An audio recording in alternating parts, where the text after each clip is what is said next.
하겠습니다. 강전의 국민의힘 법률자문위원, 장현주 민주당 법률위 부위원장과 함께했습니다. 감사합니다. 감사합니다. 오늘 어떤 부분 위주로 소명하실 계획이십니까? 김영선 전 의원은 이준석 의원에게 부탁한 게 맞습니까? 살인자가 같은 버스 타다가 내렸다고 해갖고 같은 버스에 탄 사람이 살인자다, 그런 구속영장이기 때문에 어떤 정치적인 언론적인 그런 구속영장이 아닌가 싶습니다.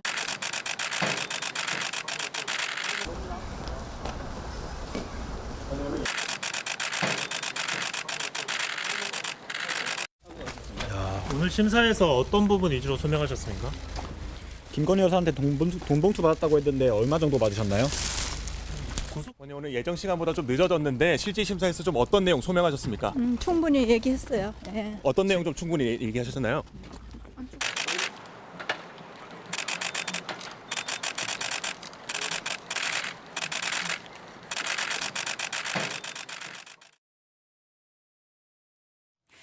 공천 개입 의혹의 중심에는 명태균 씨와 김영선 전 의원이 정치자금법 위반 혐의로 구속됐습니다. 이제 구속 상태에서 조사를 받게 되면서 명 씨가 앞으로 어디까지 입을 열게 될지, 추가 폭로가 있을지, 또 수사 대상은 어디까지 확대될지 관심인데요. 두 분 모시고 자세한 얘기 나눠보도록 하겠습니다. 최수영 전 대통령직 인수위 전문위원, 최인호 전 더불어민주당 의원 나오셨습니다. 어서 오십시오. 예. 앞서 이제 양당에 소속된 이제 두 분 변호사와 함께 어제 있었던 이재명 대표의 1심 선고와 관련된 왜 사법부가 그런 판결을 내렸는지에 대해서 이제 소상이 좀 들었고, 한쪽은 이제 항소의 이유가 이렇다 이제 얘기를 했고, 한쪽은 항소해 봐야 똑같다 이제 이런 얘기를 좀 들었습니다. 다만 정치적 파장 얘기는 저희가 그 두 분에게 묻지 않고, 왜냐하면 두 분에게 한번 여쭤보고 싶어서. 자, 이재명 대표의 운명은 어떻게 되는 것인가? 어제 1심 선고로 인해서 민주당 당원들, 강성 당원들뿐만 아니라 일반 당원들까지 더 똘똘 뭉치는 결과를 가져올 것인가? 아니면 중도층이 이재명 대표에 대해서 이탈을 하면서 이재명 대표의 차기 대선 지위는 마구마구 흔들릴 것인가? 어떤 결과로 갈 것인가? 저는 이제 이렇게 말씀드리고 싶어요. 저는 이제 운명과 숙명을 얘기할 때 앞으로 눈앞으로 날아오는 돌멩이는 운명이지만 뒤통수로 날아오는 돌멩이는 숙명이라고 표현을 하거든요. 못 피하니까. 못 안 피하니까, 보이니까. 네. 기가 막힌 말입니다. 제가 어디서 보기에- 배운 거예요? 제가 보기에는 이재명 대표의 이제 그 출마 여부는 제가 보기에 불가능해지는 것으로 숙명처럼 받아들여야 한다. 왜냐하면 눈앞으로 날아오는 돌멩이를 피하려고 대법원에다가 묻지도 않는 예산 240억도 주겠다. 주말마다 장애 집회 나가서 여론전 하겠다 하고 할 수 있는 건 동원 다 했어요. 심지어는 자기 측근이 법관 주재라는 얘기를 하니까 바로 그 자리에서 직위해제까지 하면서 그 말하자면은 사법부를 자극하지 않았습니다. 그런데 사법부가 이렇게 어마무시한 형량을 내렸어요. 뭐 어쨌든 저 사법적 얘기를 아까 하셨으니까. 자, 그럼 이건 무엇을 의미하냐면 불가역적 상황이 돼버렸다. 되돌아올 수 없는 이제 상황이 돼버렸다는 겁니다. 그러니까 이재명 대표 입장에서는 강성 당원들이 뭉치고 지금 친명 호의 무사라고 하는 더민주 혁신이 더 나설 테고 하겠지만 그건 어디까지나 지금 할 수 있는 자기 역할들을 다 할 뿐이고 되돌아올 수 없는 이미 불가역적 상황은 거부할 수가 없게 돼버렸다. 다시 말하자면은 이 약간 먼지가 가라앉으면은 이제는 대체제를 고민할 수밖에 없고 그다음에 출구 전략을 모색할 수밖에 없다. 왜냐하면 대법원이 1, 2심의 유무죄 여부를 무죄로 파기환송시킬 가능성은 제로에 가깝거든요. 그렇다면은 정치적으로는 억울하고 그렇다 하더라도 민주당 입장에서는 2년 반 남은 대선 준비를 다시 할 수밖에 없는 그 상황은 숙명처럼 받아들여야 한다는 말씀드립니다. 이재명 대표의 차기 대권 주자로서의 지위는 흔들릴 수밖에 없다. 그렇게 보는 게 맞습니다. 동의하십니까? 전혀 동의를 못하고요. 우선 뭐 당원들이나 지지자들은 예상치 못한 과도한 행량에 큰 충격을 받았고, 특히 검찰의 일방적인 수사, 또 먼지털이식 수사, 또 별건 수사, 온 그 검찰력을 다 동원해서 그렇게 이제 기소한 결과 그에 따르는 1심 판결일 뿐이다. 그래서 2심, 3심에서 충분히 다퉈볼 여지가 많고 또 2심, 3심에서 무죄에 가까운 행량으로 바뀔 가능성이 상당히 있다. 이렇게 보는 당원들이 많고요. 또 특히 어제 이제 그 선고 행량 이후에 당내 여러 가지 반응들이 나왔지만 어떤 반응이 많았어요? 뭐 절대적으로 이 대표를 중심으로 똘똘 뭉치자. 똘똘 뭉쳐서 검찰 독재에 이런 여러 가지 야당 탄압을 이겨내고 재판에서도 이기고, 특히 이제 어제 이 대표가 국민들을 생각한다라는 워딩을 했지 않습니까?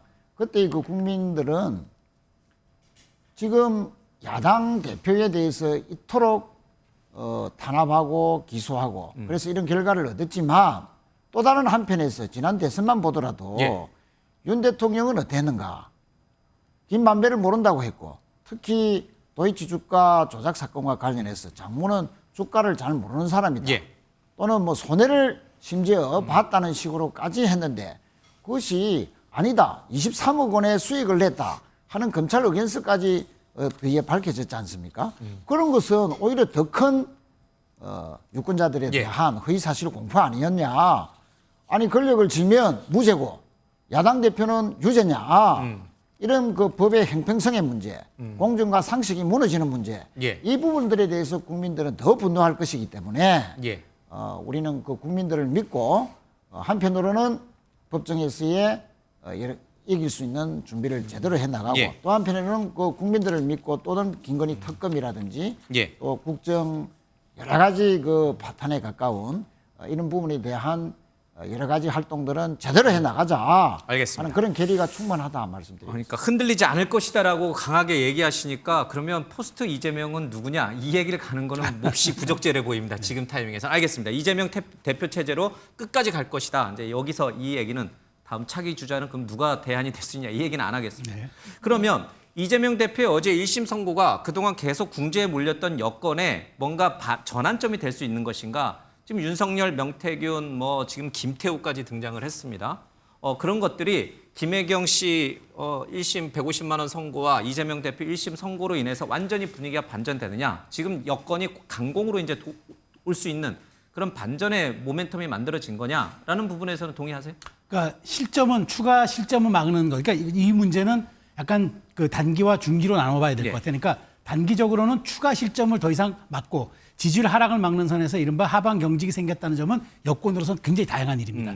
그런데 떨어지지는 않을 것이다. 그렇죠. 중기적인 문제. 이게 다른 문제인 게 뭐냐면 여권은 국정 운영에 대한 무한 책임을 지고 있기 때문에 실점을 막은 것과 예. 본인들이 득점을 하는 거는 또 다른 문제예요. 그러니까 이제 득점을 해야 하는 걸 어떻게 해야 되느냐. 그래서 지금 한 축에서 이재명 대표 특검을 도입하자. 그러니까 말하자면은 이재명 대표가 이제 민주당 그러니까 당대표가 되고 나서 쭉 와서 뭐 여러 가지 이제 주변 인사들의 좀 말하자면은 그 안타까운 그런 사연들이 있죠. 뭐 일들이 있지 않았어요? 여기에 대해서 우리가 조사를 한번 해보자. 이런 식으로 저는 공격 포인트로 나서는 것 같은데 저는 이건 안 했으면 좋겠다는 생각입니다. 이재명 특검은 안 했으면 좋겠다. 그렇죠. 왜냐하면은 이제 실점을 막은 거는 사법부가 사법 정의의 측면에서 제대로 판결을 한 거예요.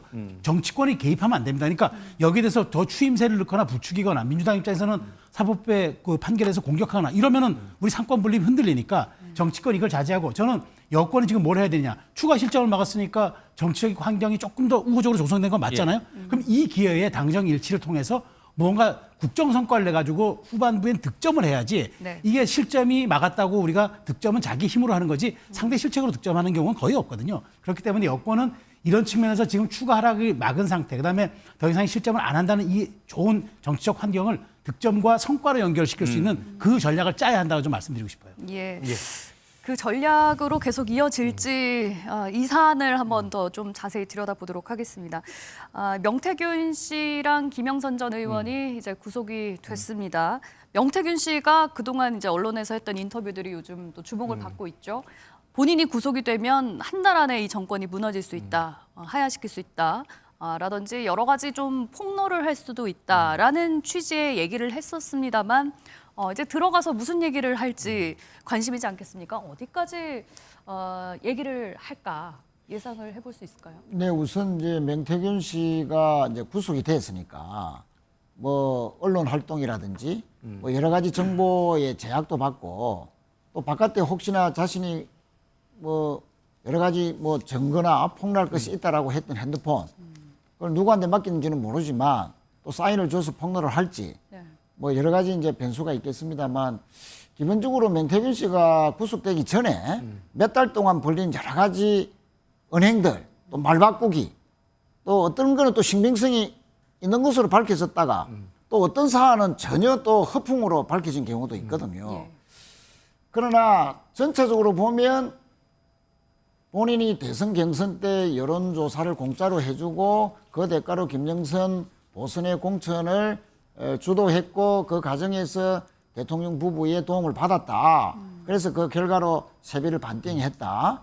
자, 그런 부분에 대한 큰 줄기는 변함이 없었거든요. 예. 특히 대통령의 그 녹취가 명태균 씨와의 전화 녹취가 또 폭로되기도 했지 않습니까? 자, 그런 걸로 봤을 때 큰 줄기는 명태균 씨가 주장했던 부분이 분명히 살아있다라고 예. 봤을 때, 그러나 안에 들어가서 검찰 수사를 받는 과정에서 본인이 생각했던 형량이나 또는 본인이 했던 그 이상으로 뭔가 본인한테 모든 것을 다 뒤집어 씌울 경우에? 뒤집어 씌운다기보다는 본인 주장. 예. 뭐 그렇게 억울하게 갈 경우에는 예. 바깥으로 사인을 줘서 그동안 자기가 기획했고 준비해 놓았던 폭로전을 지금까지와는 차원이 다른 양상으로 더 많고 더 확실한 증거를 내놓을 가능성도 충분히 있다. 예. 또 역으로 적당하게 뭐 집행유예로 풀려난다든지 예. 뭐 그런 감들이 온다면 수위 조절을 하지 않겠나. 예. 폭로를 하는 부분에서도 오히려 덜 한다거나 또는 수사의 방향을 저희들은 지금까지 이제 공천 개입 과정에서 대통령과 김건희 여사의 역할이 뭐였느냐, 개입한 거 아니냐, 육성도 나왔지만 예. 이런 이제 주된 수사에 초점을 봐왔는데 명태균 씨는 경우에 따라서는 오히려 다른 사람들, 예. 혹시나 이준석 당시 대표와의 어떤 관계나 역할 이런 부분들을 또 강조하고 나설 그런 뭐 예. 어떤 뭐 경계심도 있다 예. 하는 말씀을 드립니다. 뭐 알겠습니다. 명태균 씨의 변호인은 앞으로 추가 폭로할 계획 전혀 없다 이렇게 또 선을 긋기는 했습니다만 명태균 씨가 진짜 뭐를 쥐고 있는 건지 가지고 있는 게 있는 건지 아니면 그냥 허풍에 불과했을지 어떻게 보세요? 제가 이제 한 달 전인가 명태균 씨 사건이 이제 한참 뜨거웠을 때 제가 이 자리에서 아마 그 얘기를 했던 적이 있을 것 같아요.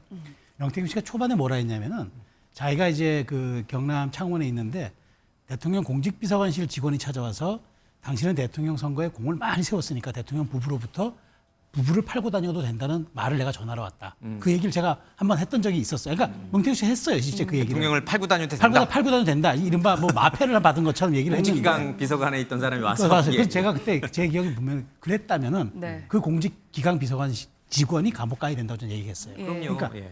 근데 그런 말이 이게 상식에 부합합니까? 근데 그런 얘기를 했으니까 저는 최 의원님 말처럼 상식의 일단에 진실에 예. 약간 부합하는 얘기도 있는 것처럼 보이기도 하고 예. 허풍처럼 보이고 이른바 블러핑처럼 아예 협박하듯이 하는 그런 카드도 있는 걸 예. 제가 가끔 느꼈는데 자 예. 그러면 이제 영어의 몸이 됐으니까 일단 구속 상태 신병 확보됐으니까 저는 이 저분의 불안정한 정신 그 지금 심리 상태 일단을 뭘로 보느냐면 구속 적부심을 받는 직전까지도 김건희 여사에게 전화 시도하고 문자 예. 보냈다는 거 아닙니까? 네. 저는 그게 핵심이라고 봐요. 그러니까 본인은 그게 동아줄이라고 생각을 하는 것 같아서 계속적으로 대통령실을 흘리면서 압박을 하는 거예요. 근데 대통령께서 지난 기자회견에서 얘기했잖아요.